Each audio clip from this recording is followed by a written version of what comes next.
नाज़रीन, नवांखे कबी आम ख़बरूं कराची खां त जेलुनि में सुधारनि बाबति वफ़ाक़ी मुहतसिब ऐं सिंध जे चीफ सेक्रेटरी जी सदारत हेठि अहम इजलास थियो आहे। वफ़ाक़ी मुहतसिब जे सिफ़ारिशनि तहत जेल में सुधारा आंदा पिया वञनि, चीफ सेक्रेटरी पारां चयो वियो आहे। अव्हांखे ॿुधायो त चीफ सेक्रेटरी चयो त जेलुनि में सुधारनि लाइ सिहत खातो, सोशल वेलफेयर ऐं सिविल सोसाइटी कमु करे रहिया आहिनि। अव्हांखे अहम ख़बरूं कराची खां त जेलुनि में सुधारनि बाबति वफ़ाक़ी मुहतसिब ऐं सिंध जे चीफ सेक्रेटरी जी सदारत हेठि अहम इजलास थियो आहे।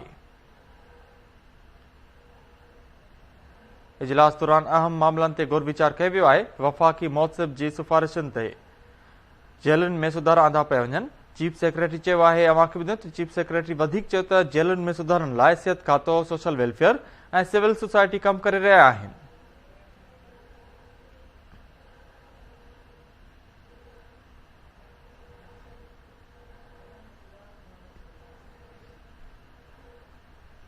अव्हांखे अपडेट कयूं त जेलुनि में सुधारनि बाबति वफ़ाक़ी मुहतसिब ऐं सिंध जे चीफ सेक्रेटरी जी सदारत हेठि अहम इजलास थियो आहे।